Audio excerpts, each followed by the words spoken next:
Next is Anya.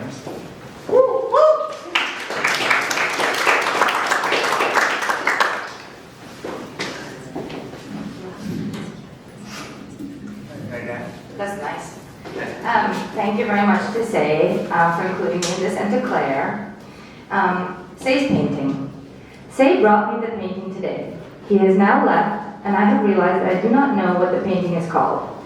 So we shall continue calling it the painting, or possibly a painting, so it doesn't get too full of itself. The painting consists of a wooden frame, about 15 inches wide by 30 inches tall. The front surface and sides of the frame are covered by a shiny, foil-like material in 2 colors.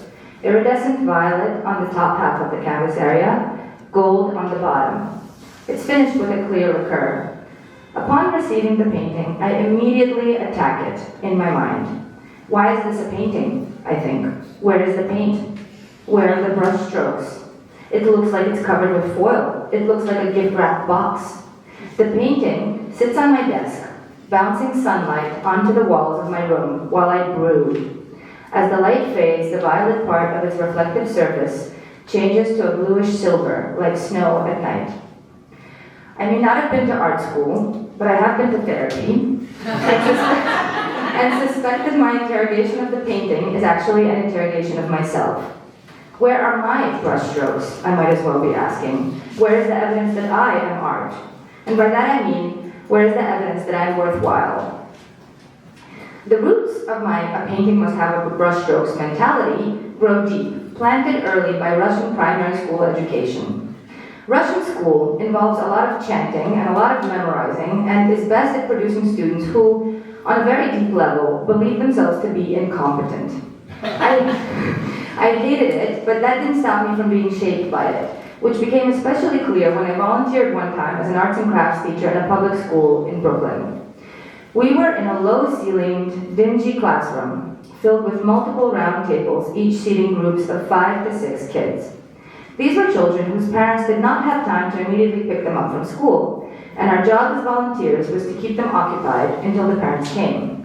It being December, Christmas time, the assignment was to draw reindeer. I hurried to the supplies table and grabbed all the brown crayons I could find. Satisfied I had enough for each kid in my group, I returned to my table, where 4 little girls and 1 little boy were waiting with sheets of paper in front of them. "Why are all the crayons brown?" a girl named Mia asked me. "Because we're drawing reindeer," I barked. "But my reindeer is going to be pink," retorted Mia. "Mine will be a rainbow," said curly Vanessa. "Mine will be sparkly," squeaked the little boy. "Oh," I said, humiliated. I had actually been proud that I had managed to grab all the brown crayons. What the children at the other volunteers' tables were going to do without any brown crayons, I did not care. Returning to the supplies table in search of non-brown crayons, I imagined how this reindeer drawing exercise would have gone at my own primary school. The teacher, a top-heavy, permed woman with an inexplicably cruel face, says, "What animal has antlers, children?" "A reindeer," the children reply in an obedient, wispy chorus. "Correct," the teacher yells. "And what color are deer, children?" "Brown." Suggesting a pink reindeer? Unthinkable. Invitation for ridicule and derision. Well, dear teacher, Galina Vasilyevna, cruel-faced, unhappy, underpaid woman, apparently not.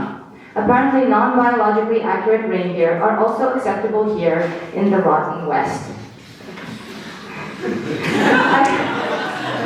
I look at the painting again. It is leaning against my wall, colorful and twinkling.